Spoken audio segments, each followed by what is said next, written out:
మా పరమ తండ్రి యేసుక్రీస్తు ప్రభువా, పరిశుద్ధాత్మ దేవుడా, ప్రకటన గ్రంథ వాక్య ధ్యానం చేయబోతుండగా ఆత్మదేవుని సహవాసం కావాలని ఇచ్చిన దానికి ధన్యవాదాలు తెలుపుతూ,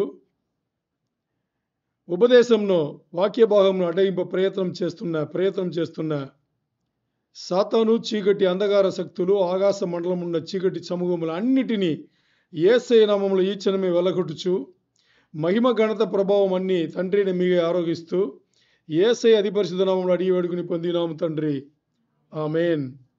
యేసయ్య పేర్ల దెయ్యాలను వెలగొట్టుచున్నప్పుడు అందరూ ఆమెన్ చెప్పాలి. అది కూడా తెలియదా మీకు? ఇన్ని సంవత్సరాలు మీకు నేర్పలేదా? నేను తప్పు నాదేనా? నేర్పలేదా? గట్టిగా కొట్టాలి. అక్కడ కొట్టాలి. ఎక్కడో ఉంటాడు, అక్కడ కొట్టాలి.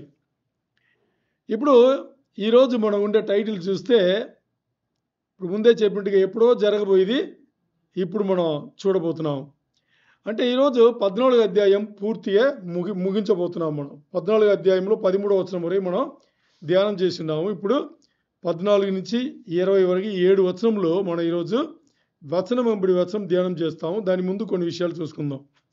ఈ దర్శనం కూడా మనం ఇప్పుడే చెప్పినట్టుగా, ఈ దర్శనం కూడా ఎలాంటి దర్శనం అంటే ఎప్పుడో జరగబోయేది ఇప్పుడు జరిగినట్టుగా ఆయన రాస్తున్నాడు. దీనే ఇంగ్లీష్లో మనం ఏం చెప్పాం?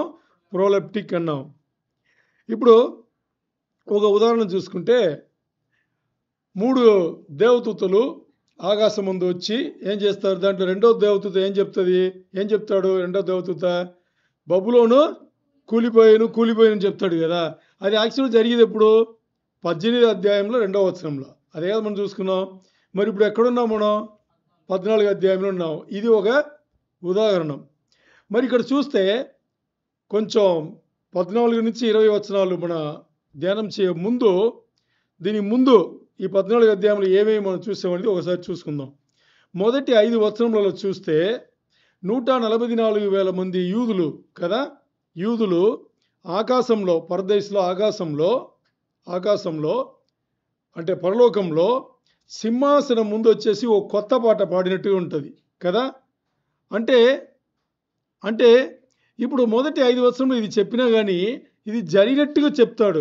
అపోస్తలుడైన యోహాను గారు ఎలా చెప్తారు? ఇది ఆల్రెడీ జరిగిపోయిందని. వాళ్ళు ఇంకా ఇక్కడే ఉన్నారు. యోహాను గారు ఈ అధ్యాయం 14వ అధ్యాయం రాసేటప్పుడు వాళ్ళు ఇక్కడే ఉన్నారు, ఇంకా మరణించలా. మరి ఆయన ఎలా చూస్తున్నాడు?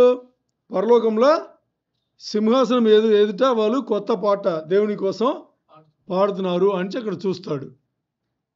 సరేనా?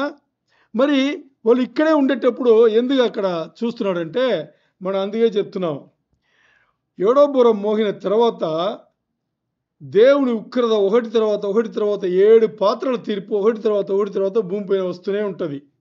సరేనా?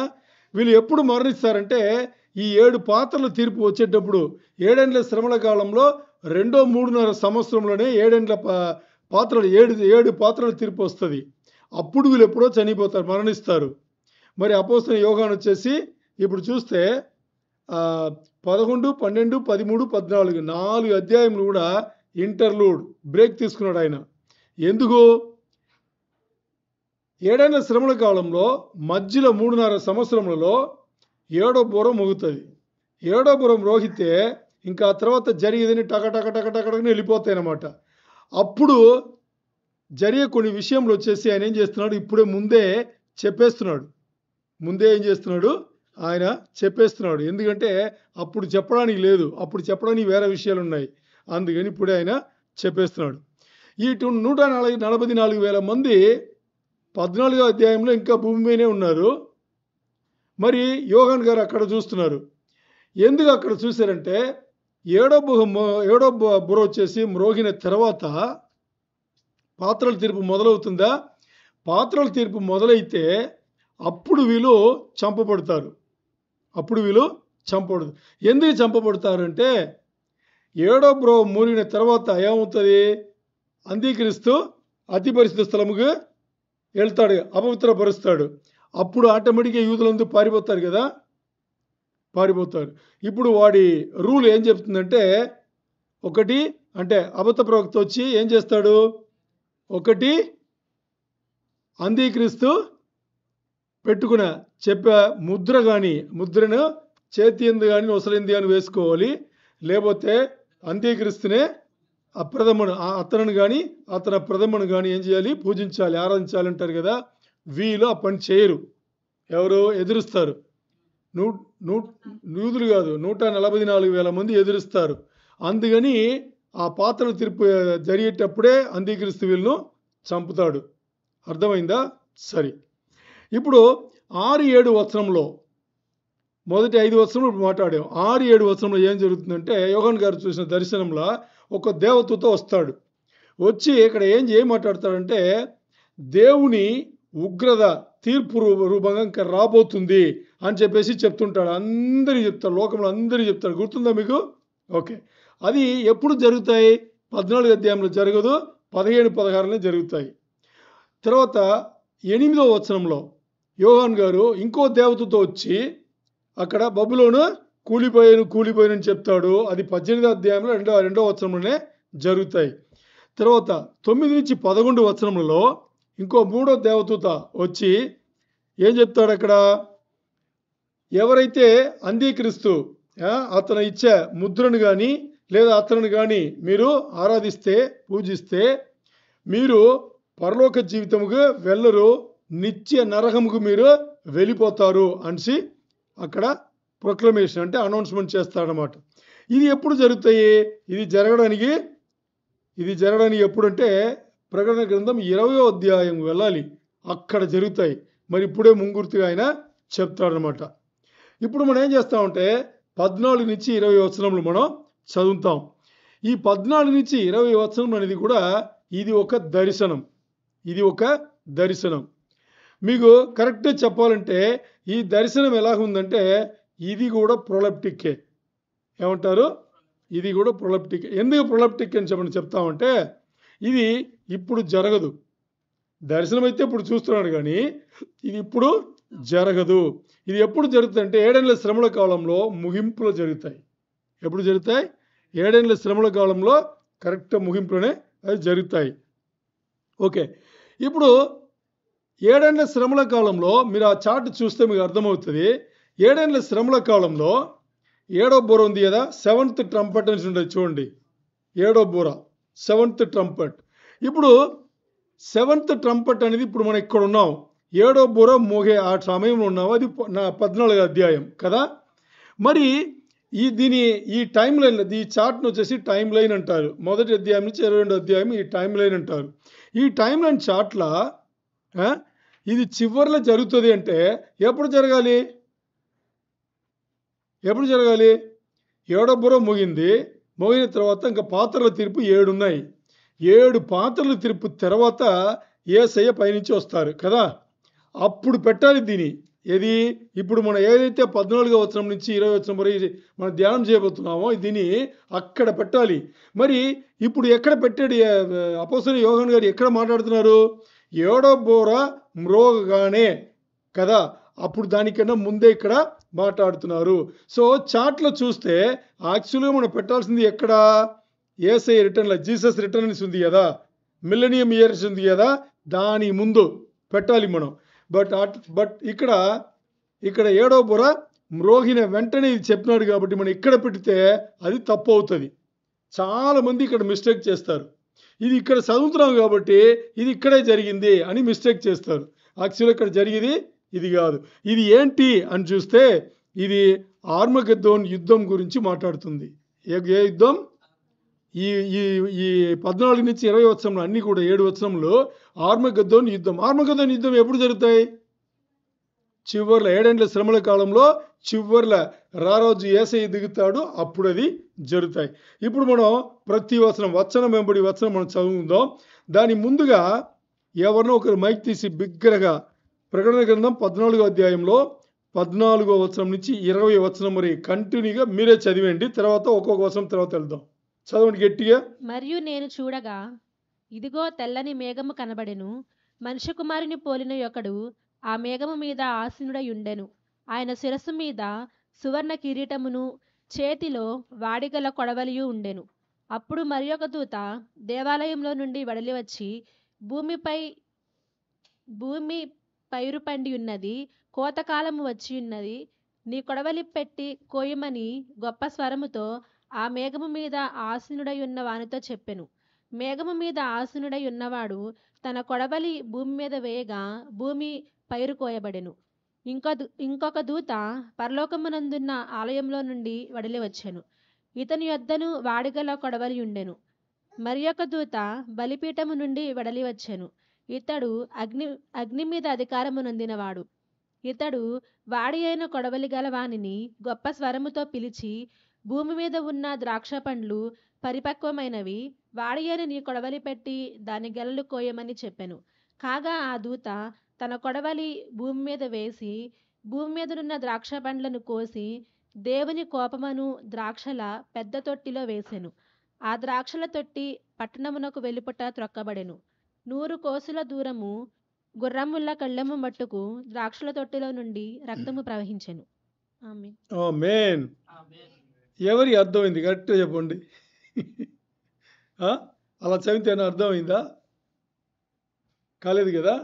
ఓకే, ఇది చాలా ఈజీ అన్నమాట. దేవుడు అలా బయలుపరుచున్నాడు. ఏమని చూద్దాం మనం, సరేనా?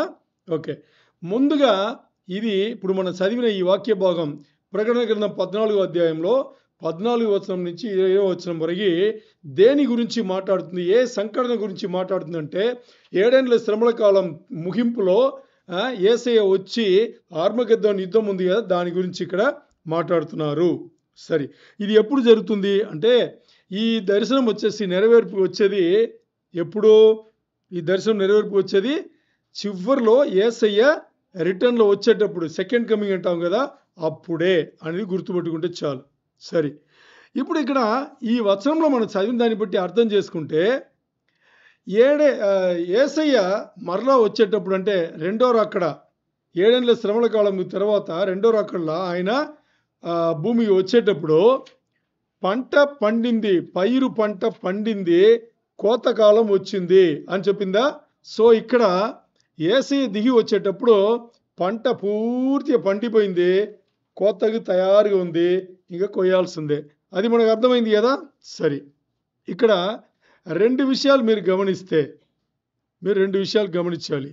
ఏంటి అని చూస్తే, తెలుగులో అంత కరెక్ట్గా లేదు, ఇంగ్లీష్లో ఉంది.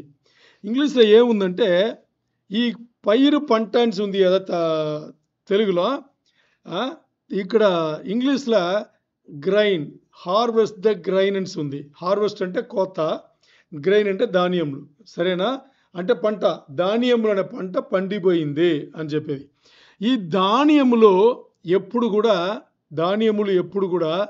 పరిశుద్ధులను చెప్పేది. బాగా అర్థం చేసుకోండి.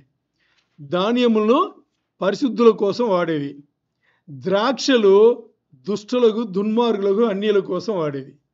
పంట అనేటప్పుడు ధాన్యములు అని చెప్తే, గ్రైన్స్, వీట్, ధాన్యములు అంటే అది ఎవరి? పరిశుద్ధులు.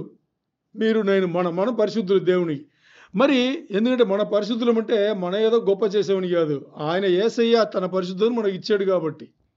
మరి ఎప్పుడన్నా ఈ ద్రాక్షలు దీని గురించి మాట్లాడితే, పంట, ద్రాక్ష పంట కోత అని మాట్లాడితే, ఇది ఎవరి గురించింది? అన్యులను గురించింది, దుర్మార్గులు, దుష్టులను గురించింది. అంటే దేవుడు లేడు అని చెప్తారు కదా, వాళ్ళని గురించింది అనమాట. సరే, ఇప్పుడు మనం ఎవరి గురించి మాట్లాడుతున్నామంటే పరిశుద్ధుల గురించి మాట్లాడుతున్నాం. పరిశుద్ధులు కోత, అప్పుడు పరిశుద్ధుల కోత కూడా జరుగుతుంది. ఎప్పుడు మాట్లాడుతున్నాం? 7 ఏళ్ల శ్రమల కాలంలో చివరిలో. మరి అప్పుడు పరిశుద్ధులు ఉంటారా? ఉంటారు. ఎందుకు ఉంటారు? 144,000 మంది 144,000 మంది 7 ఏళ్ల శ్రమల కాలంలో 2-3.5 సంవత్సరంలో కూడా ఉన్నారు కదా. వాళ్ళు సువార్త చెప్పారు కదా, చెప్తారు, వాళ్ళు భయంకరంగా చెప్తారు, మామూలుగా చెప్పారు. అప్పుడు యేసయ్యను ఒప్పుకున్నవాళ్ళు, యేసయ్యను దేవుడు రక్షకుడిని ఒప్పుకున్న వాళ్ళు పరిశుద్ధులు. తర్వాత ఎప్పుడైతే 4వ అధ్యాయంలో సంఘం ఎత్తబడిందో, దాంట్లో విడవబడిన వాళ్ళు ఉంటారు కదా, విడవబడిన వాళ్ళు 7 ఏళ్ల శ్రమల కాలంకి రాగానే వీళ్ళు ఏం చేసుకుంటారు?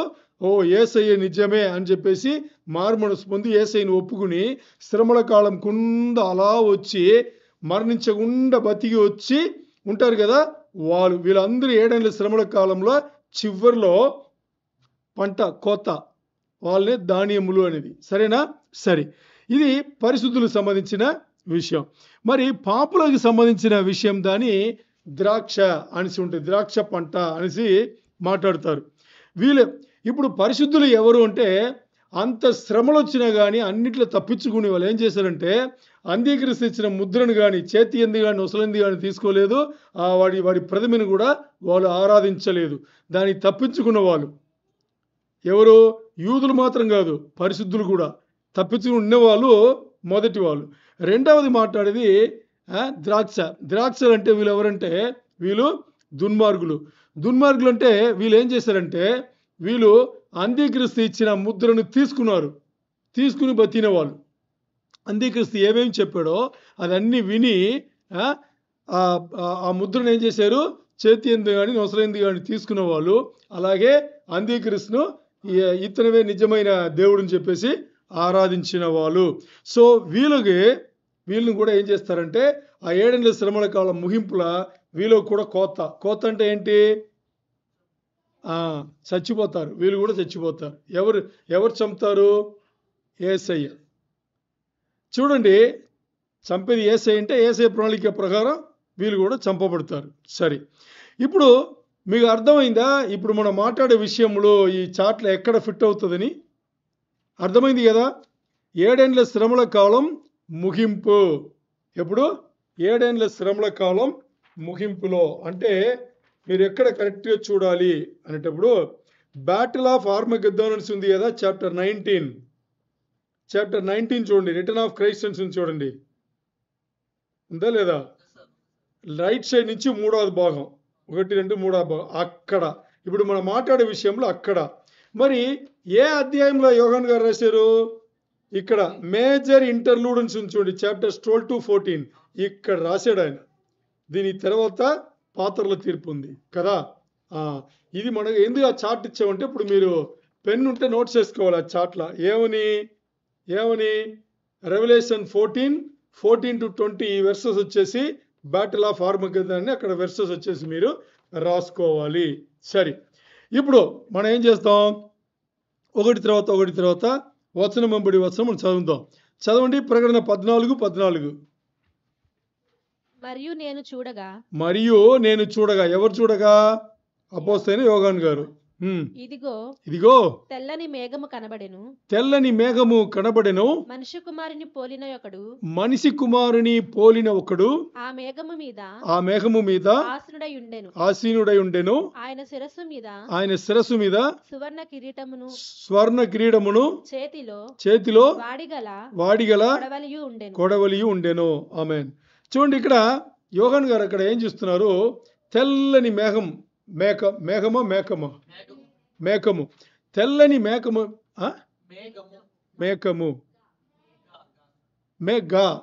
మేఘం.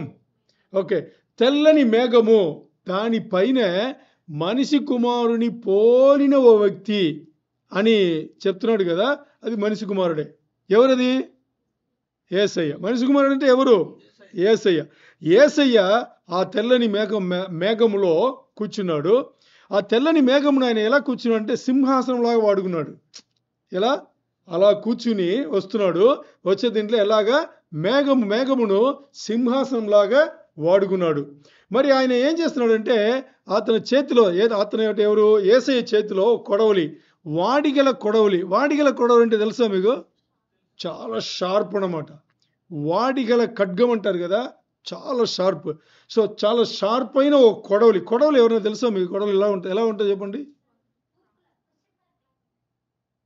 కదా. ఇక్కడ చూడండి, ఇలా ఉంటుంది. ఇలా హ్యాండిల్ ఇక్కడ ఉంటుంది. ఆ హ్యాండిల్ పట్టి ఇలా కోస్తారు. అర్థమైందా? పంటను ఇలా పెట్టి కోస్తారు. ఎంతమంది అనుభవం ఉంది? నేను కోసాను, వరి పంట నేను కోసిన అనుభవం నాకు ఉంది. ఓకే, ఇప్పుడు ఆ కొడవలి కూడా ఆయన చేతిలో ఉంది. సరే, ఇక్కడ మనం ఏం అర్థం చేసుకోవాలంటే, యేసయ్య తలపైన స్వర్ణ కిరీటం ఉంది.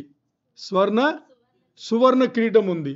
స్వర్ణ కిరీటం అనేటప్పుడు ఇప్పుడు చూడండి, కిరీటంలో 2 విధాల కిరీటములు ఉన్నాయి. తెలుసా మీకు? కిరీటంలో 2 విధాల కిరీటం ఉన్నాయి. ఓకే, ఇప్పుడు పదవిలో ఉండేవాళ్ళు ఇప్పుడు రాజులు అనుకోండి, వాళ్ళు కిరీటం పెట్టుకుంటారు కదా. ముందు రోజుల్లో మనకు తెలుసు ఈ కింగ్, ప్రిన్స్ వీళ్ళందరూ ఏం చేస్తారు, కిరీటం పెట్టుకుంటారు. ఇది వాళ్ళు ఉండే పొజిషన్ కోసం, పదవి కోసం వచ్చేది. మరి కొంతమంది చూడండి, దేంట్లోనే కాంపిటీషన్లో గెలిస్తే వాళ్ళకు కూడా కిరీటం ఇస్తారు కదా. ఓకే, ఇప్పుడు యేసయ్య ఇవ్వబడిన కిరీటం ఆయన ఉన్న పదవి కోసం ఇవ్వబడాల. యేసయ్య దేంట్లోనో గెలిచాడు, దానికోసం ఇవ్వబడిన కిరీటం. దేంట్లో గెలిచాడు ఆయన, ఏమైనా ఐడియా ఉందా మీకు? అదే దేంట్లో గెలిచాడు, ఎలా గెలిచాడు? యేసయ్య మొదటిసారి ఇక్కడ వచ్చాడు కదా. వచ్చేటప్పుడు ఆయన ఏం చేశారంటే, ఆయన మరణం ఇంకా ఆయన చెప్పండి, ఆయన మరణం, ఓకే, ఆయన శిలువ యాగం, ఆయన మరణం కదా. మరణం తర్వాత సమాధి చేయబడి అక్కడి నుంచి పునరుద్ధరణయ్యి ఆ తర్వాత ఆరోహణమయ్యాడు కదా. అది ఆయన, అంటే ఆయన మరణం, ఫస్ట్ ఆయన మరణం, దాని తర్వాత సమాధి చేయబడ్డాం, దాని తర్వాత ఎందుకంటే ఇవన్నిటి ఒప్పుకున్నాడు ఆయన కదా. ఆ తర్వాత పునరుద్ధరణం, ఈ మూడే ఆయన గెలిచింది. ఈ మూడు చేయాలంటే చాలామంది ఇదేం పెద్ద కార్యం ఎవరైనా చేస్తారు కదా అని, ఎవ్వరు చేయలేరు, ఎవ్వరు దాన్ని చేయలేరు. అది దేవుడుగా ఉన్న ఆయన, దేవుడు ఆయన చేయలేరు. అది ఆయన గెలుపు, దానికోసం ఇవ్వబడిన సువర్ణ కిరీటం అది. ఇప్పుడు చూస్తే ఆయన గెలుపు కోసం వచ్చింది. ఇప్పుడు చేతిలో వాడి గల కొడవలి ఒకటి ఉంది, అది పంట కోయడానికి. ఇప్పుడు చూడండి బాగా, యేసయ్య ఈ కొడవలి పెట్టి యేసయ్య మొదటి కోత ఆయన కోస్తున్నాడు. మొదటి కోత ఏంటి? పరిశుద్ధుల కోత కదా. మొదటి కోత ఏంటి? పరిశుద్ధుల కోత. పరిశుద్ధుల కోత ఆయన ఏం చేస్తున్నాడు? ఆయన్నే చేస్తున్నాడు. మీకు అర్థమైందా? పరిశుద్ధుల కోత ఏం చేస్తున్నాడు? ఆయననే చేస్తున్నాడు. ఇప్పుడు రెండవది ఇంకో కోత ఉంది, అది దుర్మార్గులది, అది యేసయ్య చేయలా. హలో వినండి, ఇక్కడ చూడాలి, అక్కడ అన్ని చూశారు కదా, చదివాం కదా. ఇప్పుడు యేసయ్య రెండవది కోత యేసయ్య చేయలా, దేవదూతల ద్వారా చేయించాడు, ఆయన చేయలా. అంటే చూసారా, ఆయనకు ఎవరు సొంతమని అనుకున్నాడో ఆయననే దిగి వచ్చేసాడు. పరిశుద్ధులు ఆయన బిడ్డలు కదా, ఆయన కోసమే కదా, ఆయన దేవుడి నుంచి ఒప్పుకున్నారు కదా. ఆయననే ఏం చేశాడు? ఆయన పరిశుద్ధులను, ఆయన బిడ్డలను, ఆయన పిల్లలను ఆయన్నే తీసుకెళ్ళాడు. మరి ఈ దుర్మార్గులను, ఈ కోత, వీళ్ళని చంపడం, పరిశుద్ధులను ప్రాణంతో తీసుకెళ్ళడం, అంతే కదా, ప్రాణ ఆత్మలతో తీసుకెళ్ళడం. మరి అన్యులను, దుర్మార్గులు, దుష్టులను ఏం చేశాడు? ఆయన దేవదూతలతో వదిలి చంపమని అప్పగించాడు. సరేనా? ఓకే, ఈ రెండు కోతలు కూడా ఒకేసారి జరుగుతాయి. ఏది? పరిశుద్ధులు యేసయ్య దగ్గర పట్టబడడం, అలాగే అన్యులు, దుర్మార్గులు ఈ దేవదూతలతో చంపడం, ఈ రెండు కూడా ఒకే సమయంలో జరుగుతాయి. ఎప్పుడది? 7 ఏళ్ల శ్రమల కాలంలో చివరిలో. అర్థమైందా మీకు? ఎందుకంటే యేసయ్య ముందు వచ్చి, మొదటిసారి వచ్చాడు కదా, ఆయన వచ్చి ఆయన విత్తనాలు విత్తేవాడుగా వచ్చాడు. ఆయన ఎలా వచ్చాడు? విత్తనాలు విత్తేవాడుగా వచ్చి, ఏం విత్తనాలు విత్తాడు ఆయన? ఏం విత్తనాలు విత్తాడు? వాక్యం. ఏం చేశాడు ఆయన? వాక్యం ఇచ్చేసి వెళ్ళాడు. ఆయనని ఇచ్చేసి వెళ్ళాడు. ఆయన కదా వాక్యం. ఆయన వాక్యం ఇచ్చేసి వెళ్ళాడు, పరిశుద్ధ గ్రంథం ఇచ్చేసి వెళ్ళాడు. ఆ గ్రంథం ఎవరు? యేసయ్య. ఆయనని ఎవరైతే దేవుడిని ఒప్పుకుని, రక్షకుడి నుంచి ఒప్పుకుని మారు మనసు పొందారో, అర్థమైందా, వాళ్ళు ఫలిస్తారు. ఇక్కడ ఫలిస్తారు, ఆ లోకంలో కూడా ఫలిస్తారు అని చెప్పేసి ఆయన వెళ్ళాడనమాట. మరి ఈ కోత ఇప్పుడు మాట్లాడుతున్నాము కదా, ఈ కోత ఎప్పుడు జరుగుతాయి? ఎందుకంటే సంఘం ఎత్తపడుట అనేది కోత కాదు. బాగా అర్థం చేసుకోండి, సంఘం ఎత్తపడుట అనేది కోత కాదు. సంఘం ఎత్తబడుట అనేది యేసయ్య తన వధువు కోసం వచ్చి వధువును తీసుకెళ్ళడం. వధువు సంఘమును తీసుకెళ్ళడం. దాంట్లో పరిశుద్ధులు ఉన్న వాళ్ళందరూ వెళ్ళిపోతారు.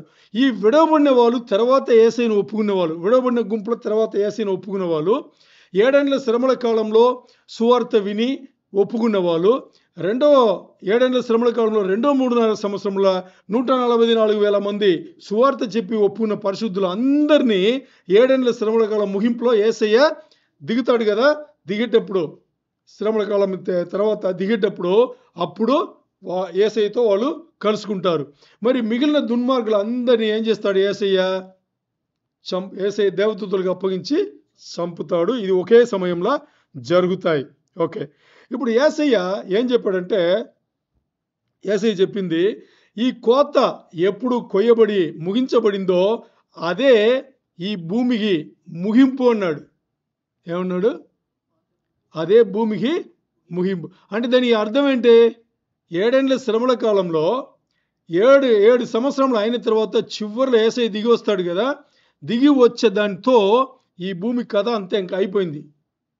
అంటే దానికి అర్థం ఏంటంటే, ఈ భూమిలో అంతవరకు జరిగిన ఈ పాపపు చేష్టలు అన్ని పనులు అన్నీ కూడా ఇంకా ఉండదు. ఎందుకంటే దాని తర్వాత వచ్చేది యేసయ్య పరిపాలన. దాని తర్వాత వచ్చేది యేసయ్య పరిపాలన. ఓకే. ఇది భూమి యేసయ్య 7 ఏళ్ల శ్రమల కాలం ముగింపులో భూమికి దాంతో ముగింపు వచ్చింది అని ఎక్కడ చెప్పబడింది? తీయండి. మత్తయి 13వ అధ్యాయంలో 37 నుంచి 43 వచనం వరకు. 37 నుంచి 43. ఇది ఒక ఉపమానం. చదవండి. అందుకాయన ఇట్లనెను, మీరే చదవండి, ఫుల్గా చదవండి. అందుకాయన ఇట్లనెను, మంచి విత్తనము విత్తివాడు మనుష్య కుమారుడు, పొలము లోకము. మంచి విత్తనములు రాజ్య సంబంధులు, గురుగులు దుష్టుని సంబంధులు. వాటిని విత్తిన శత్రువు అపవాది. కోత యుగ సమాప్తి. కోత కోయివారు దేవదూత. కోత ఏంటి? యుగ సమాప్తి. ఇప్పుడు ఏ యుగంలో ఉన్నాం మనం? ఏ యుగంలో ఉన్నాం తెలుసా? సంఘయుగం. ద చర్చ్ ఏజ్ అంటారు. ఇప్పుడు అర్థమైందా? ఈ సంఘయుగం ఎప్పుడు ముగింపు వస్తుంది? సంఘయుగం ఎప్పుడు ముగింపు వస్తుంది? సంఘం ఎత్తబడేటప్పుడు సంఘం వెళ్ళిపోయింది, కానీ యుగం ముగింపుకు రాలా. యుగం ముగింపు వచ్చేది ఎప్పుడు? 7 ఏళ్ల శ్రమల కాలం ముగింపులో. 7 ఏళ్ల శ్రమల కాలం ముగింపులో. ట్రిపులేషన్ మాట్లాడుతున్నాం కదా, 7 year ట్రిపులేషన్ ఎప్పుడు అవుతుందో అప్పుడు ఈ యుగం సంఘయుగం అయిపోతుంది. ఎందుకంటే అప్పుడు కూడా పరిస్థితులు ఉన్నారు. పరిస్థితులు అప్పుడే కూడా ఎత్తబడుతున్నారు. అంటే యేసయ్య తీసుకెళ్తున్నాడు కదా. అర్థమైందా లేదా? 7 ఏళ్ల శ్రమల కాలం మొదలయ్యేందుకు ముందు సంఘం ఎత్తబడతాయి, వెళ్ళిపోతారు అందరూ, వధువు సంఘం అన్నీ వెళ్ళిపోతాయి. మరి 7 ఏళ్ల శ్రమల కాలంలో యేసయ్యను ఒప్పుకున్న వాళ్ళు 3.5 సంవత్సరంలో 144,000 మంది యూదులు సువార్త చెప్తే అప్పుడు ఒప్పుకున్న వాళ్ళు వీళ్ళందరూ ఉన్నారు కదా. 7 ఏళ్ల శ్రమల కాలం ముగింపులో యేసయ్య వస్తాడు కదా, అప్పుడు వీళ్ళ ప్రాణాత్మలు తనతో వెళ్ళిపోతాయి, కలిసిపోతాయి. అర్థమైందా? ఓకే. ఇప్పుడు అది కోత అన్నమాట. ఇప్పుడు రెండో కోత ఏంటి? దుష్టులకు దుర్మార్గులకు అన్యులకు దేవదూతలు బట్టి అది కూడా అప్పుడే జరుగుతాయి. అర్థమైంది కదా మీకు? ఇక్కడ ఏం అర్థం కాలే ఇప్పుడు? అది చెప్పండి నాకు. అర్థం కానింది ఏంటి? ఇప్పుడు సంఘయుగం అనేది, ఇప్పుడు దాని గురించి మాట్లాడుతున్నాం. సంఘయుగం అనేది ఎప్పుడు ముగింపు వస్తుందంటే, సంఘం ఎత్తబడేటప్పుడు సంఘయుగం ముగింపుకు రాదు. ఎందుకంటే ఆ తర్వాత కూడా యేసయ్యను ఒప్పుకునే పరిస్థితులు ఉన్నారు, వస్తున్నారు. అందుకని 7 ఏళ్ల శ్రమల కాలం ముగింపు ఎప్పుడో అప్పుడే యుగం ముగింపు, యుగ సమాప్తి అప్పుడవుతుంది. అంతవరకు అవ్వదు. దాని తర్వాత 1000 ఏళ్ల పరిపాలన, అది వేరే యుగం. ధవల సింహాసనం ఉంది కదా, అది వేరే యుగం అన్నమాట. ఓకే. ఇప్పుడు ఇంకా చదవండి. కోత యుగ సమాప్తి. కోత యుగ సమాప్తి. కోత కోయివారు దేవదూతలు. అర్థమై 43 అయిపోయిందా? చదవండి. గురుగులు ఎలాగూ కూర్చబడి అగ్నిలో కాల్చివేయబడినో అలాగే యుగ సమాప్తి యందు జరుగును. మనుష్య కుమారుడు తన దూతను పంపును. వారాయన రాజ్యంలో నుండి ఆటంకములగు సకలమైన వాటిని దుర్నీతి పరులను సమకూర్చి అగ్నిగుండంలో పడవేయుదురు. అక్కడ ఏడ్పును పండ్లు కొరుకుటయును ఉండును. అప్పుడు నీతిమంతులు తమ తండ్రి రాజ్యములో సూర్యుని వలె తేజరిల్లుదురు. చెవులు గలవాడు వినుగాక. ఆమేన్. నీతిమంతులు ఎలా ఉంటారంట తండ్రి రాజ్యంలో? అర్థమైందా? అన్యులు దుష్టులు దుర్మార్గులు ఏమవుతారంట? అగ్నిగుండంలో పడవేయబడతారు. కోత అనేది యుగ సమాప్తి. దానికోసం ఈ వచనం తీసుకున్నాం. అర్థమైందా? కోత అనేది యుగ సమాప్తి. ఓకే. ఇప్పుడు ఈ ప్రకటన గ్రంథం 14వ అధ్యాయంలో 14 నుంచి 16 వచనములు పరిశుద్ధుల కోత. అదే చెప్పింటుంది అనమాట. తర్వాత 17 నుంచి 20 వచనములలో అది దుర్మార్గుల కోత గురించి మాట్లాడింటది. సరేనా? సరే. ఇప్పుడు మనం 15వ వచనం చూసుకుందాం. చదవండి. ప్రకటన 14:15. అప్పుడు మరి ఒక దూత దేవాలయంలో నుండి వెడలి వచ్చి భూమి పైరు పండి ఉన్నది, కోతకాలం వచ్చినది, నీ కొడవలి పట్టి కోయమని గొప్ప స్వరముతో ఆ మేఘము మీద ఆసీనుడైన వారితో చెప్పాను. సరే, ఇక్కడ మీరు చూడండి, ఒక తేడా ఉంది. ఎవరన్నా అర్థమైందా? మేఘం పైన కూర్చున్న వారు ఎవరు?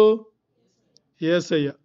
యేసయ్య దగ్గర ఒక దేవదూత వచ్చి నీ కొడవలి పెట్టి కోతను కొయ్యుము అని చెప్పినట్టు ఉంది కదా. అంటే ఒక దేవదూత వచ్చి చెప్పి యేసయ్య చేయాలా? యేసయ్యకి తెలీదా? తెలుసా తెలీదా? యేసయ్యకి ఎప్పుడు ఏం చేయాలని తెలీదా? తెలుసు కదా. మరి ఎందుకు ఒక దేవదూత వచ్చి నీ కొడవలి పెట్టి నువ్వు ఈ కోత కొయ్యమని ఎందుకు చెప్పాలి?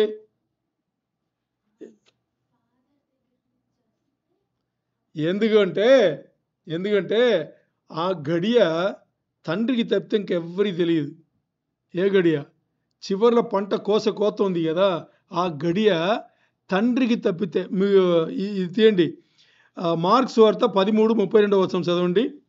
మార్క్స్ వార్త 13వ అధ్యాయం 32వ వచనం చదవండి త్వరగా. ఆ దినమును గూర్చి ఆ గడియను గూర్చి తండ్రి తప్ప ఏ మనుషుడైనను పరలోకమందలి దూతలైనను కుమారుడైనను ఎరుగరు. అర్థమైందా మీకు? ఈ గడియ, ఈ చివరి గడియ, కుమారుడా వెళ్ళు అనే చివరి గడియ, అది కుమారుడి దగ్గర కూడా తండ్రి చెప్పారు. ఏం చేస్తున్నారు? ఒక దేవదూత ఎలాగొస్తున్నాడంటే యేసయ్యకు తెలియని విషయం వచ్చి చెప్పడానికి వచ్చాడు. లేకపోతే ఈ దేవదూత యేసయ్య దగ్గర ఒక ఆజ్ఞాపించినట్టుగా లేదు. తండ్రి ఒక మెసెంజర్ను పంపిస్తున్నాడు అంతే. తండ్రి దేవుడు ఏం చేస్తున్నారు? ఒక మెసెంజర్ను పంపిస్తున్నారు. ఆ మెసెంజర్ వచ్చి యేసయ్య దగ్గర దీనికి సమయం వచ్చింది, మీరు ఇప్పుడు చెయ్యొచ్చు అని చెప్తున్నారు. మెసేజ్ పాస్ చేస్తున్నారు అంతే. మెసెంజర్లు ఏం చేస్తారు? మెసేజ్ పాస్ చేస్తారు. గేబ్రియల్ ఏం చేస్తాడు? గేబ్రియల్ దేవదూత కదా, మెసేజ్ పాస్. అలాగే ఒక దేవదూత మెసేజ్ పాస్ చేస్తారు అంతే. వేరేం అక్కడ ఆజ్ఞాపించేట్టుగా మనకి లేదు అన్నమాట. అదే అర్థం చేసుకోండి.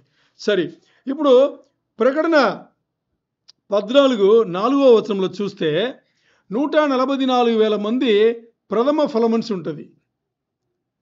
అర్థమైందా మీకు? 144,000 మంది ఎవరంట? ప్రథమ ఫలం అనిసి ఉంటుంది. అంటే కోత కూడా మీకు దీని గురించి కొన్ని తెలియాలి. వ్యవసాయం గురించి తెలిస్తే బాగుంటుంది. కోతలు వచ్చేసి ప్రథమ ఫలం అని దేని చెప్తారు అంటే, ఇప్పుడు ఒక 10 ఎకరంలో వరి వేసారనుకోండి, వరి పంట వేసారు 10 ఎకరంలో. ఈ 10 ఎకరంలో ఒకేసారి నీళ్ళు పెట్టి ఒకేసారి నారన్ని అలా చేసి ఒకేసారి అన్ని చేసి ఉంటారు. అర్థమైందా? మరి చూడండి, కొంత ప్రాంతాలు మాత్రం ఏమవుతుందంటే ముందే పండిపోతుంది. అర్థమైందా? ఓకే. ఈ ముందు పండిపోయిన దాన్ని ఏం చేస్తారంటే, ఆ పండిపోయిన దాన్ని మాత్రం కోత కోసి దాని వాళ్ళు ఇష్టమైన దేవుళ్ళు ఏదో ఉంటారు కదా, నువ్వు మాకు చక్కగా ఇచ్చావని దాన్ని వాళ్ళు పూజ చేస్తారు, ఆరాధిస్తారు. ఇది ఎక్కడి నుంచి అలవాటు వచ్చిందంటే పరిశుద్ధ గ్రంథం నుంచే. ఎందుకంటే ఈ అలవాటు, ప్రథమ ఫలం అనే అలవాటు ఎక్కడుంది?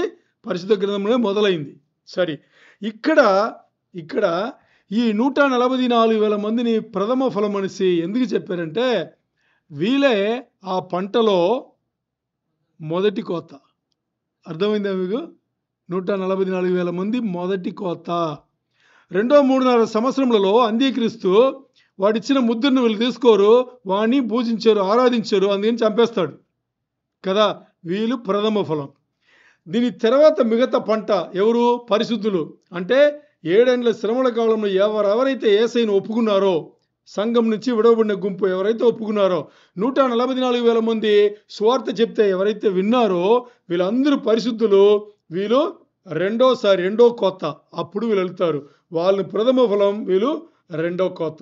అంతమందా? ఎప్పుడు కూడా ప్రథమ ఫలం తక్కువ ఉంటుంది, వెనకొచ్చే కోత చాలా ఎక్కువ ఉంటుంది. అంటే ఆ 7 ఏళ్ల శ్రమల కాలం ముగింపులో కూడా చాలామంది పరిశుద్ధులు ఏమవుతున్నారు? రక్షణ పొందుతున్నారు. అర్థమైందా మీకు? సరే. ఇప్పుడు ఇక్కడ పంట పండిందని ఉంది కదా ఓ పదం, ఏమనింది? 14-15 లాస్ట్ చివరి చదవండి. 14-15 చివరి భాగం చదవండి. నీ భూమి పైరు పండి ఉన్నది, కోతకాలము వచ్చినది, నీ కొడవలి పెట్టి కోయమని గొప్ప స్వరముతో ఆ మేఘము మీద ఆసీనుడై ఉన్న వానితో చెప్పాను.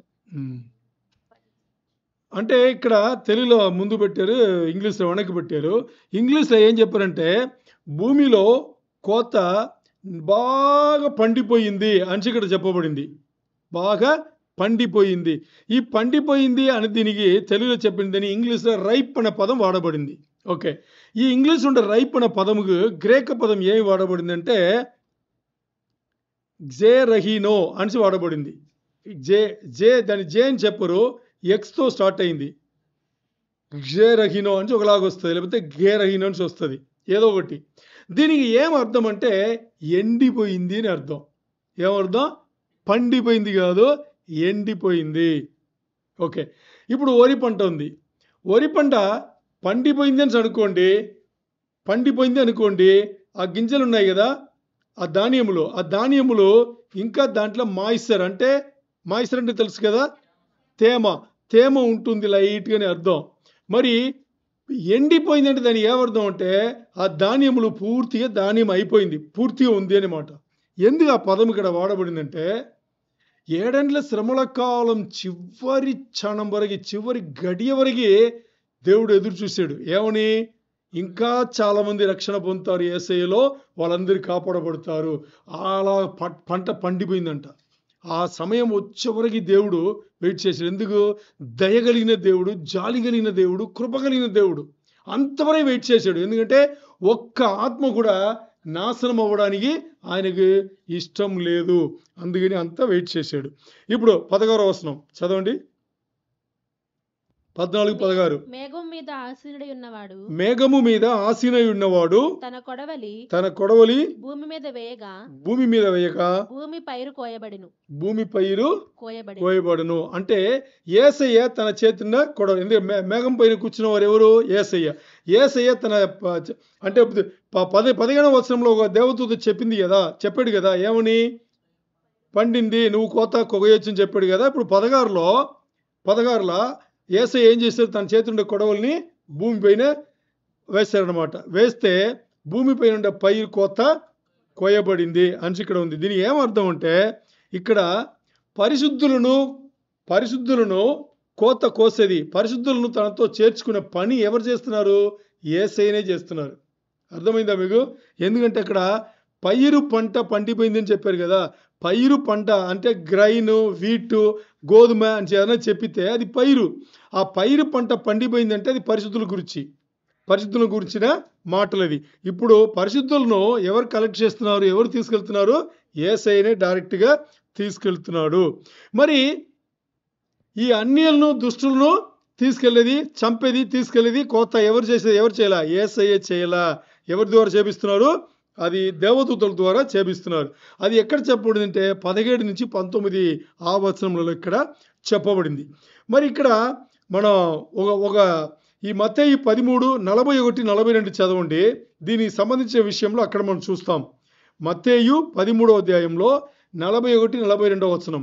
మనిషి కుమారుడు తన దూతలను పంపును, వారు ఆయన రాజ్యంలో నుండి ఆటంకములకు సకలమైన వాటిని దుర్నీతి పరులను సమకూర్చి అగ్నిగుండములో పడవేయును.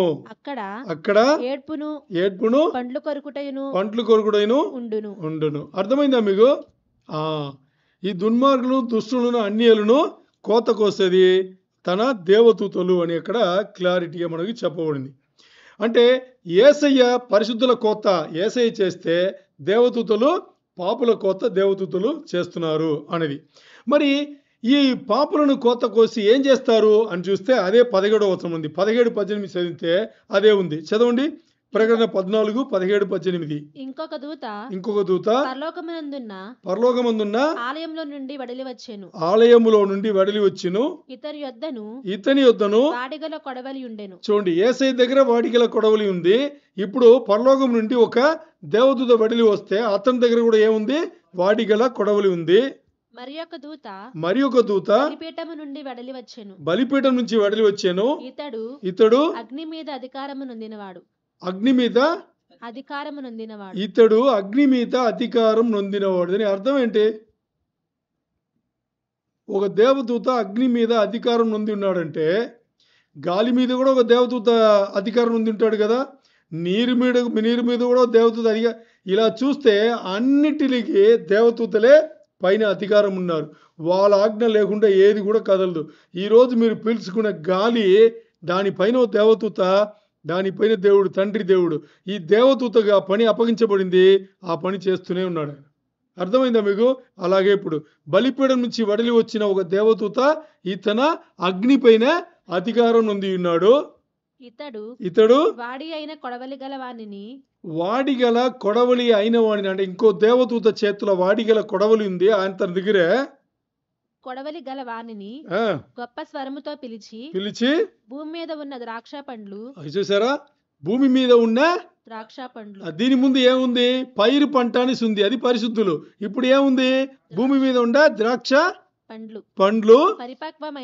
పరిపక్వమైన. అంటే దేంట్లో పరిపక్వమైందంట? పాపములో.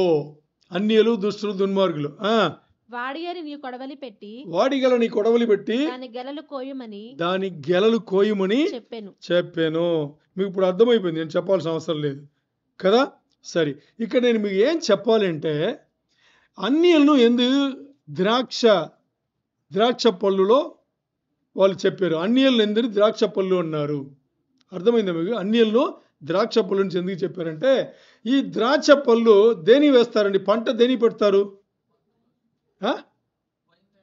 వైన్ తయారు చేయడానికి కోసం, ద్రాక్ష రసం తయారు చేయడానికి కోసం కదా. మరి ద్రాక్ష రసం ఎలా తయారు చేస్తారని దీన్ని ముందే మీకు ఒకసారి చెప్పాను. ఈ రోజు కూడా మీకు ఒకసారి దాన్ని చెప్తా. ఎందుకంటే ఈరోజు సందర్భం వచ్చింది, మీరు తెలుసుకోవాలి కాబట్టి చెప్తా. ఎలాగా అనేటప్పుడు, ఇక్కడ ద్రాక్ష రసం అనేది, ద్రాక్ష పళ్ళు అన్నీ ఏం చేస్తారంటే ఒక తొట్టిలా ఉంటుంది. ఓకే, మామూలుగా తొట్టి హైట్ మరి ఎక్కువే ఉండవు, ఎక్కువ ఎత్తే ఉండవు. అర్థమైందా? చాలా తక్కువ ఉంటుంది. ఓకే, దీంట్లో ఏం చేస్తారంటే బాగా నీట్గా చేసి ద్రాక్ష పళ్ళన్నీ దాంట్లో వేసి, ఒకటి చిన్నపిల్లలు లేకపోతే ఆడవాళ్ళు వీళ్ళు వచ్చి తొక్కుతారు, ఉత్తకాళ్ళతో తొక్కుతారు. ఎందుకు తొక్కుతారని ముందే చెప్పాం. దాంట్లో ఉండే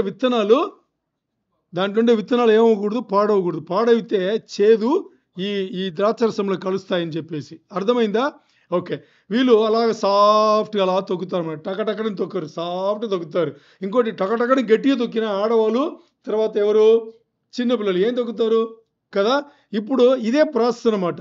దీని ఎందుకు ఇక్కడ చెప్పారు? ఇక్కడ చూస్తే మీకు అదే ఉంది. 18వ వచనం చదవండి అమ్మా. మరి ఒక దూత చదవండి. బలిపీఠం నుండి వెడలి వచ్చెను. ఇతడు అగ్ని మీద అధికారం నొందినవాడు. ఇతడు వాడియైన కొడవలి గలవానిని గొప్ప స్వరముతో పిలిచి, భూమి మీద ఉన్న ద్రాక్ష పండ్లు పరిపక్వమైనవి, వాడియైన నీ కొడవలి పెట్టి దాని గెలలు. చూసారా? భూమి పైన ఉన్న ద్రాక్ష పండ్లు పరిపక్వమైనది, దాని వాడిగల కొడవలి పెట్టి నువ్వు కోత కొయ్యుము అని. ఇక్కడ ఎందుకు అన్యులను సంహారం అంటే మరణించడానికి, చంపడానికి ఇది ఎందుకు వాడారంటే, దీని వెనకాల చాలా పెద్ద ఒక కథ ఉందన్నమాట. కథ అంటే నిజమైన కథ. ఏంటి అంటే, ఇదే సేమ్ ప్రాసెస్ వచ్చేసి యేసయ్య ఎవరినైతే ఈ పాపులు ఉన్నారో వీళ్ళలో ఆయన వాడబోతున్నాడు. మీకు అర్థమైందా? వీళ్ళలో ఆయన వాడబోతున్నాడు. ఏం చేయబోతున్నాడు అంటే, ఇప్పుడు ఆయనే దిగి వస్తాడు. ఆయనే ఈ కోత ఉంది కదా, ఈ కోత కోసేది అంటే ఎవరెవరెవరు పాపులు అని చెప్పేసి మొత్తాన్ని కలెక్ట్ చేసి కలెక్ట్ చేసి పెడతారు. ఈ దేవదూతలు ఏం చేస్తారంటే ఎవరెవరు పాపం చేశారు, ఎవరెవరు దేవునికి వ్యతిరేకించారు, యేసయ్యని ఎవరు కాదన్నారు, ఎవరెవరు తిరస్కరించారు, వీళ్ళందరినీ కలెక్ట్ చేసి ద్రాక్ష పళ్ళను కలెక్ట్ చేస్తారు కదా, గెలలు గెలలుగా ఉండేది కలెక్ట్ చేసి ఏం చేస్తారు, తొట్లేస్తారు కదా. అలాగా ఈ వీళ్ళందరి దేవునికి వ్యతిరేకులు అందరినీ ఈ దేవదూతలు ఏం చేస్తారు, బోగు చేస్తారు. బోగు చేసి దేవుని ఉగ్రతకు అప్పగిస్తారు. ఏం చేస్తారు, దేవుని ఉగ్రతకు అప్పగిస్తారు. ఎక్కడికి అప్పగిస్తారంటే ఒక చోట్ల అప్పగిస్తారు. వీళ్ళందరూ ఒక చోట్ల వస్తారు. ఆ చోట్ల యేసయ్య దిగుతారు. దిగి ఈ ఆడవాళ్ళు చిన్నపిల్లలు ద్రాక్ష తొట్టులో దిగి ద్రాక్ష పళ్ళను ఎలా తొక్కారో అలా తొక్కుతాడు యేసయ్య. మామూలుగా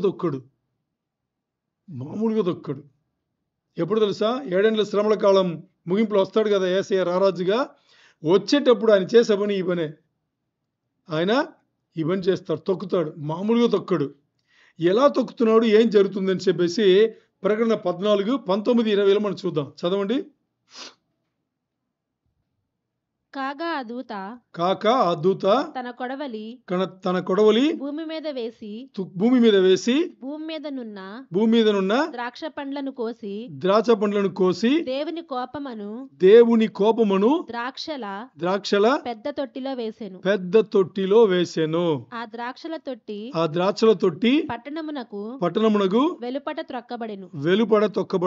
100 కోసుల దూరము గుర్రముల కళ్ళెము మట్టుకు ద్రాక్ష తొట్టిలో నుండి రక్తము ప్రవహించెను.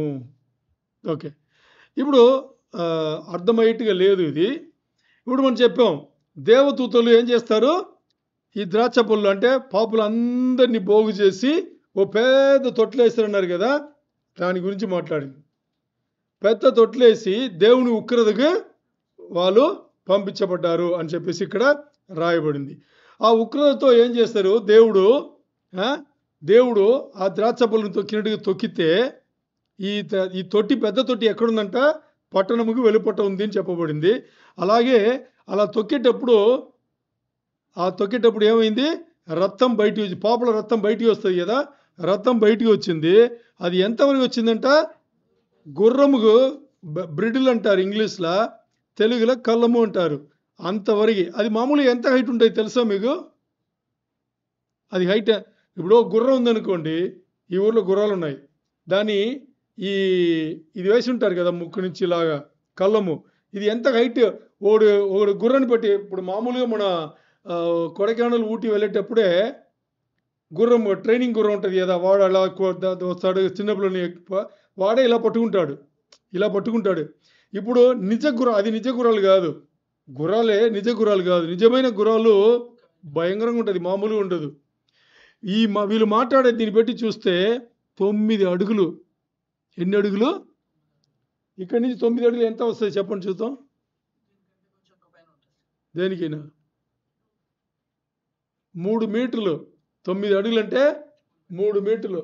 ఇప్పుడు ఇది ఉంది కదా, ఈ బార్డర్, ఈ క్లాత్ బార్డర్ ఉంది కదా, దానికన్నా ఇంకో 6 అడుగు పోతుంది.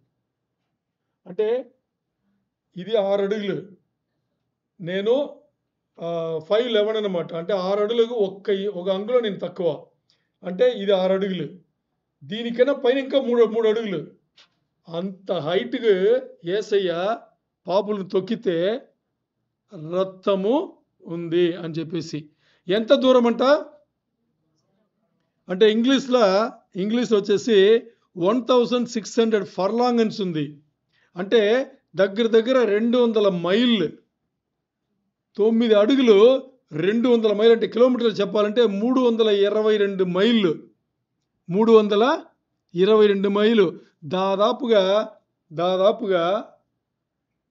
చెన్నై నుంచి విజయవాడ వస్తాం కదా, ఓ 3/4 భాగం విజయవాడ వస్తే ఎంత దూరం, 9 అడుగులు అంత దూరం.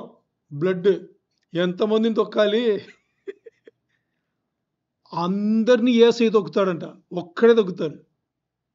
ఇది చాలా ఉగ్రతతో తొక్కుతాడు.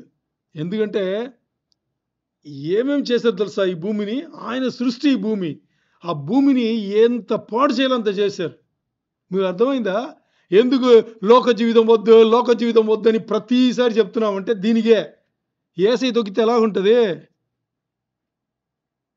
ఎలా ఉంటుంది? మామూలుగా ఉంటుందా? ఎలా ఉంటుందని కూడా నేను వచనాలు చూపిస్తాను, మీరు చదువుతారు తర్వాత. మీకు చాలా ఆశ్చర్యంగా ఉంటుంది. అర్థమైందా? సరే, ఇప్పుడు ఇక్కడ చూస్తే పరిశుద్ధులు పాపులతో ఈక్వల్గా కోత కొయ్యబడి పెద్ద తొట్టి పట్టణముకు వెలుపట ఉండే పెద్ద తొట్టి పంపుతారు. పరిశుద్ధులు వెళ్తారని చూద్దా అక్కడ? లేదు, పాపులే వెళ్తారు, పరిశుద్ధులు వెళ్ళరు. ఎందుకు? పరిశుద్ధులకు దేవుని ఉగ్రత రాదు. ఎందుకు రాదంటే పరిశుద్ధులు పాపులుగా ఉండేటప్పుడు దేవుని ఉగ్రత రావాలి అనే సమయంలో యేసయ్య ఆ పరిశుద్ధుల ఎవరైతే మారు మనసు పొందారో వాళ్ళ పాపములన్నీ ఆయన పైన వేసుకుని ఆయన ఏం చేశాడు? మరణించాడు. అప్పుడు ఆయన పరిశుద్ధతతో మనం నిర్దోషులుగా చేశాడు. అప్పుడు దేవుని ఉగ్రత మనకి రాదు. మన దేవుడి ఉగ్రత నుంచి తప్పించుకుంటాం. అర్థమైందా? పాపులకు మాత్రమే, అంటే అన్యులకు మాత్రమే, దేవుని ఎరగని వాళ్ళకి మాత్రమే ఇది జరుగుతాయి అని చెప్పేసి ఇక్కడ చెప్పబడింది.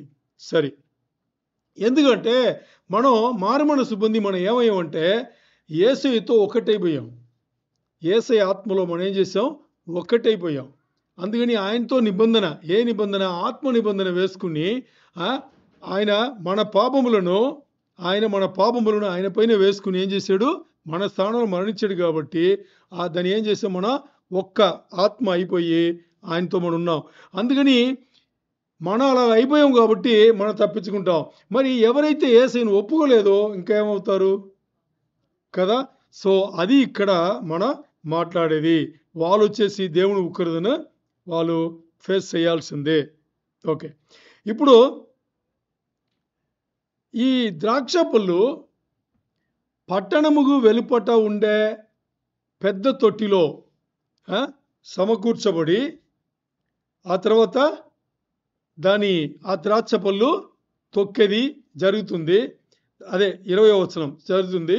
ఆ తర్వాత ఆ రథం గుర్రముల కళ్ళము ఆ పొడుగు వరకు రథం అలాగే 322 కిలోమీటర్లు అది వెళ్తుంది అని మనం ఇక్కడ చూస్తున్నాం. మరి ఇక్కడ ఈ 20వ వచనంలో చూస్తే ఒక విషయం చూడండి. యేసయ్యనే అక్కడ తొక్కుతాడని చేయడం ఉంది. అక్కడ తొక్కినట్టుగా ఉంది, కానీ యేసయ్య తొక్కుతాడని ఉందా? లేదు కదా?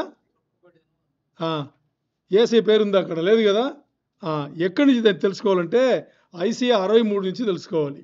తీయండి, ఐసయ్య 63 2-3 వచనములు, తర్వాత 6వ వచనం. 2-3 తర్వాత 6. నీ వస్త్రము ఎర్రగా ఉన్నదేమి?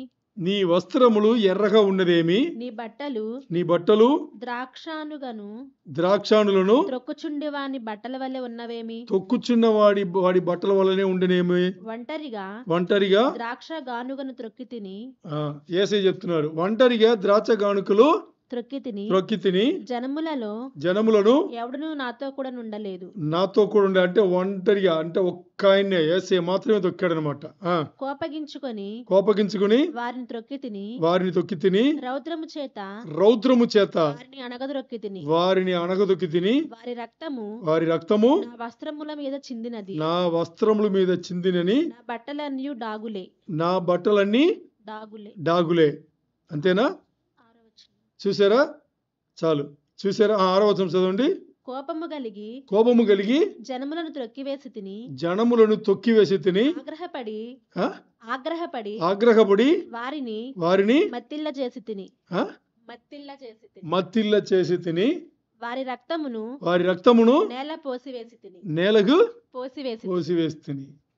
చూసారా? ఐసయ్య ఎప్పుడో మాట్లాడింది ఇక్కడ నెరవేరుతుంది. ఎక్కడ నెరవేరుతుంది? ప్రకటన 14-20 వచనం, 19-20 వచనంలో మనకి నెరవేరుతుంది. సరే, ఇప్పుడు చూస్తే మనం చెన్నై నుంచి సగం కన్నా పైన ముప్పాగం వచ్చేసి రథం అని 322 కిలోమీటర్ అని చెప్పాం కదా, దగ్గర సగం అనుకోండి. ఓకే, ఇప్పుడు చూస్తే ఇస్రాయేల్ దేశం ఉంది కదా, ఇస్రాయేల్ దేశం వచ్చేసి పడమర సిరియన్ బార్డర్, పడమర సిరియా బార్డర్, దక్షిణం వచ్చేసి ఐగుప్తు బార్డర్. దీని మొత్తం చూస్తే ఎంత దూరం అని చూస్తే ఇంతే దూరం. ఇది 200 మైలు లేకపోతే 322 కిలోమీటర్లే. అంటే అర్థం ఏంటి? మొత్తం ఇస్రాయేల్ జరుగుతుంది. పెద్ద తొట్టి అంటే ఎంత పెద్ద తొట్టి, ఎంత పెద్ద తొట్టి, అర్థమైందా? ఎక్కడంటే ఇస్రాయేల్ జరుగుతుంది కానీ యెరూషలేములో జరగల. యెరూషలేముకు పట్టణముకు వెలుపట్టం చెప్పబడింది కదా. సో వెలుపట అంటే ఎక్కడ అని మనం చూద్దాం. ఎక్కడి నుంచి మనం చూడాలంటే ఇప్పుడు ముందు ఆర్మగెద్దోన్ యుద్ధం అని చెప్తున్నాం కదా. హార్మా అంటే కొండ ప్రాంతం అని అర్థం. హార్మా అంటే ఏమర్థం? కొండ ప్రాంతం అని అర్థం. మరి గెద్దోన్ ఉంది కదా, ఇది మెగిద్దో అనే పట్టణం పేరు. మెగిద్దో అనే పట్టణం పేరు. మెగిద్దో అంటేనే దాని అర్థం ఏంటి?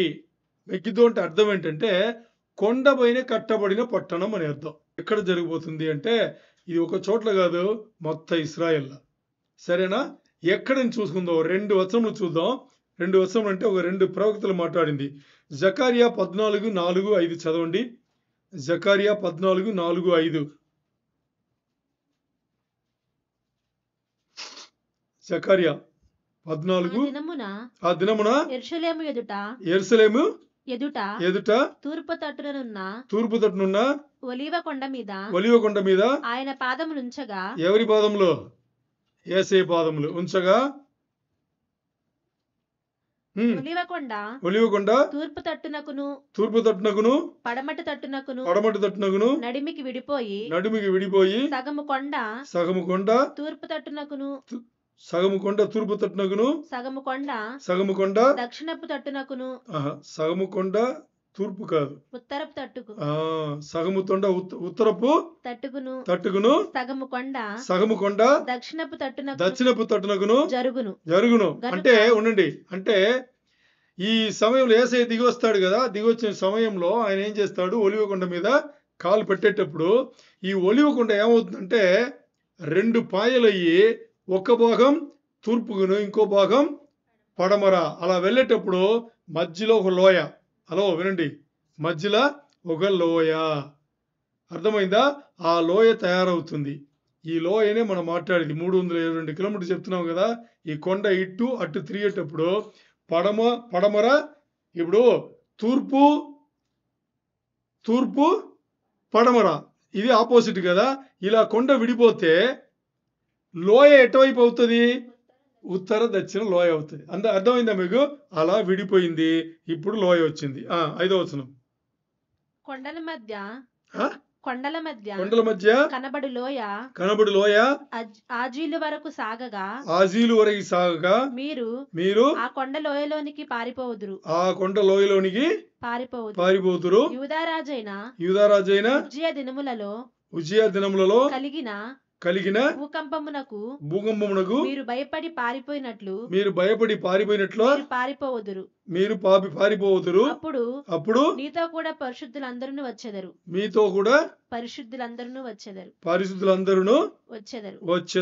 దేవుడైన యెహోవా ప్రత్యక్షమగును. ఇక్కడ మనం తెలుసుకోవాల్సింది ఈ యుద్ధం ఎక్కడ జరగబోతుంది అని. ఇక్కడ ఏం చెప్పబడిందంటే ఇస్రాయేల్ ఉండే ఒలివ కొండ అంటే యెరూషలేముకు తూర్పు సైడ్ ఒలివ కొండ పైన యేసయ్య కాలు పెట్టేటప్పుడు ఆ కొండ తూర్పు పడమర విడిపోయి ఉత్తర దక్షిణ లోయ వచ్చేసి పెద్దగా వచ్చింది అని. ఓకే, ఇప్పుడు యోవేలు 3:2 చదవండి. యోవేలు 3:2.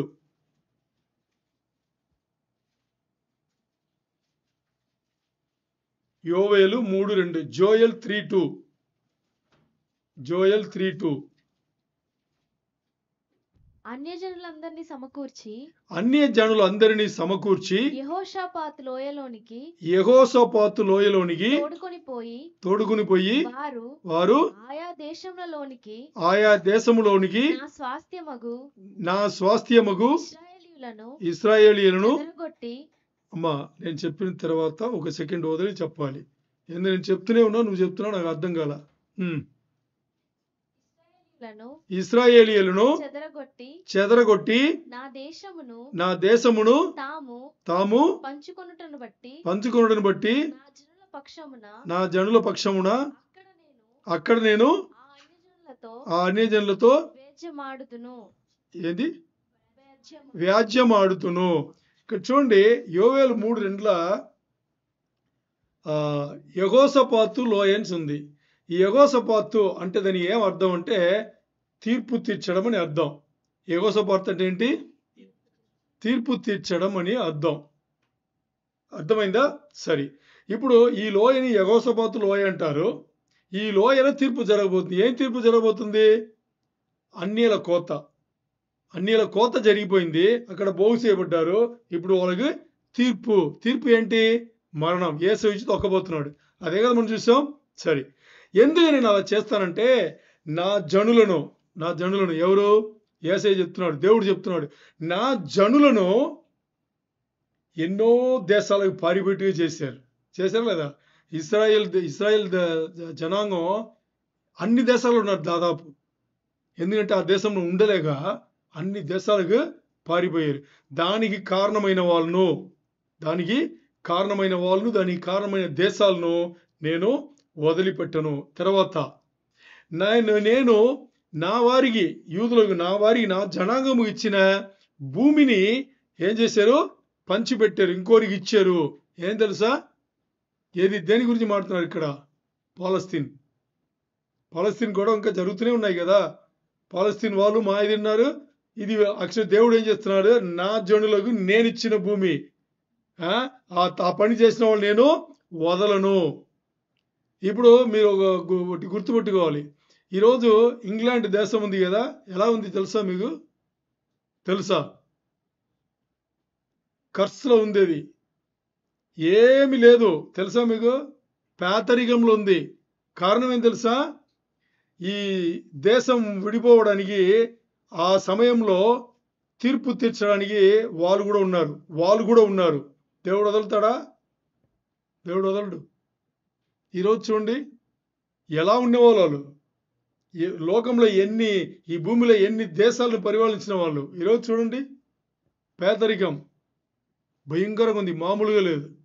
అది దేవుడు తన ప్రజలను, తన ఏర్పాట్లు ఉండే వాళ్ళని ఎప్పుడూ వదిలిపెట్టాడు.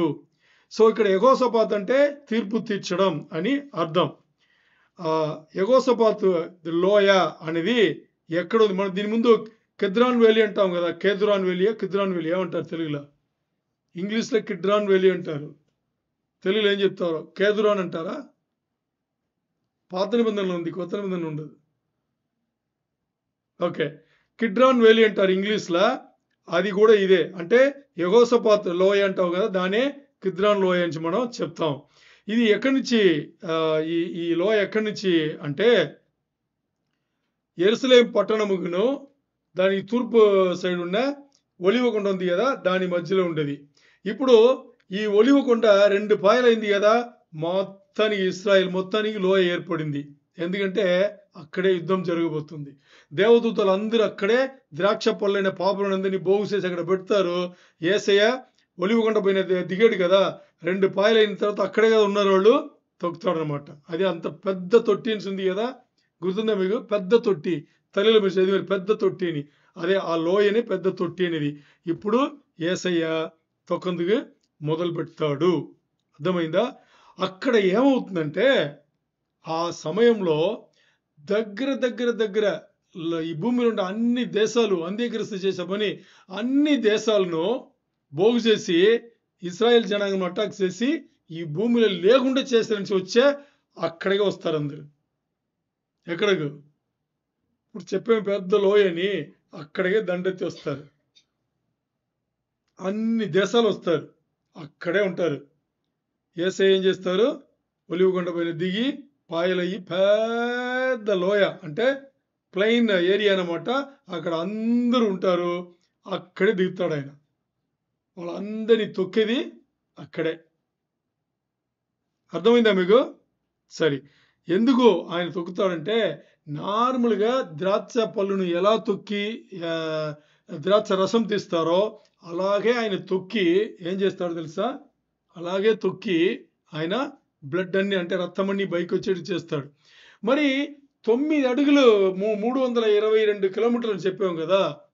దానికి నిజమైన అర్థం ఏంటంటే 9 అడుగులు ఈయన తొక్కితే ఆ బ్లడ్ 9 అడుగులు ఎగురుతాయి అని చెప్పబడింది. ఫుల్ పారేది కాదు, తొక్కితే అలా ఎగురుతాయంటే ఎంత కోపం ఉండాలి యేసయ్యకి. అంటే అందరూ వచ్చిపోయిన యేసయ్య మరి వస్తాడని అనుకున్నారు. వచ్చిపోయిన యేసయ్యనే వస్తాడు, మరి రక్షకుడుగా రాలా. న్యాయాధిపతిగా వస్తున్నాడు, రారాజుగా వస్తున్నాడు, ఉగ్రతతో వస్తున్నాడు ఆయన. ఎందుకంటే ఇంత అవకాశం ఇచ్చి కూడా నేను నా సృష్టిలో ఉండే ఈ భూమిని నాశనం చేసిన వాళ్ళు నేను వదిలిపెట్టనని చెప్పేసి పూర్తి సమయం ఇచ్చాడు ఆయన. మారాలని మాని అన్ని అవకాశం కల్పించాడు. పూర్తి అన్ని సమయం అన్ని ఇచ్చినా కూడా మారని వాళ్ళు ఉన్నారు కదా, వాళ్ళని ఆయన కోపంతో అలా తీసుకుంటాడు. అంటే ఇది మనం ఏం మాట్లాడాలంటే ఆర్మగెద్దోన్ యుద్ధం 19వ అధ్యాయంలో జరగవలసింది దాని ముంగుర్తుగా ఇలా ఉంది అని ఇక్కడ చెప్పబడింది. అది మాత్రం మనం అర్థం చేసుకోవాలి. దీని వెళ్ళి 14వ అధ్యాయంలో ఆ టైం లైన్లో 14వ అధ్యాయంలో ఫిట్ చేయకూడదు. ఎక్కడ ఫిట్ చేయాలి? 19వ అధ్యాయంలో మనం ఫిట్ చేయాలి. అది ఈ రోజుకి. దేవునికే మహిమ కలుగును గాక.